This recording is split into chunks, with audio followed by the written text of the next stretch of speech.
Mahabalipuram, India. While at a local library with fellow ancient astronaut theorist Praveen Mohan, Georgios Tsoukalos gets a first-hand look at early copies of some of India's most important ancient texts. And now let me show you the other book. This is the Bhagavad Gita. Among the most influential is the Bhagavad Gita, part of the 13,000-page epic called the Mahabharata, which contains 19 individual books. Historians think this text was written around 500 BC, so this book is 2,500 years old. Okay. But according to quote-unquote mythology, this was supposed to be written at least 10,000 years ago. Okay. It's a very popular book, and some people even say... Why is this fucking hippie scientist, spiritual alien believer laughing at that? ...book, and some people even say... As if he's not the joke himself. ...is hidden in this book. Not just regular people, but modern physicists. So the argument can be made that the knowledge of, for example, the atom is contained in a book. Yes. That is at least 2,500 years old. And some stories say that it was given by an otherworldly being. Yes. Okay. Even Robert Oppenheimer, who is the father of atomic bomb, was fascinated by this book. Really? Wow. Yes. Okay, that's interesting. No, he was Coronado not. del Muerto Desert, New Mexico, July 16th, 1945. In the middle of the barren Alamogordo bombing and gunnery Everyone just range, constantly lying. scientists detonate the first man-made nuclear weapon.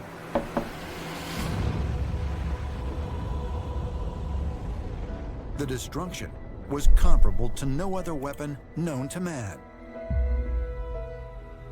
The father of the atomic bomb was J. Robert Oppenheimer, the leader of the Manhattan Project, a secret government program created to develop such a weapon. Oppenheimer, when he saw the successful nuclear test and realized what a terrible weapon he was unleashing,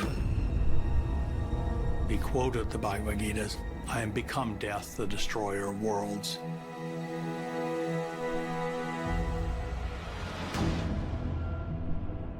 Oppenheimer's interest in ancient Sanskrit literature began while he was a professor at the University of California, Berkeley, and was introduced to the texts by renowned scholar Arthur W. Ryder. Under Ryder's tutelage, Oppenheimer extensively studied the Vedic scriptures and became proficient in Sanskrit. According to his biographers, he kept a hardcover of the Bhagavad Gita on his bookshelf and was known to give copies away to his friends as gifts. One of the ideas that's deep within the Vedic scriptures, the Bhagavad Gita, is the idea of duty. He felt it was his duty to do this, even though it would be a terrible thing, he realized, to develop this new nuclear weapon. So he believed he was part of a cosmic cycle, and we had to do this to advance. Perhaps he knew that by developing the atomic bomb, we were actually reconnecting with technologies that we had been exposed to many thousands of years before.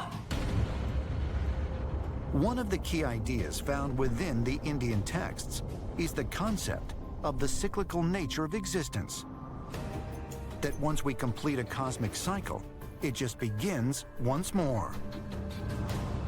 Oppenheimer himself came to see that he was, in a sense, fulfilling some ancient destiny, and that this weapon could ultimately be used to stop a major war, which is exactly what happened.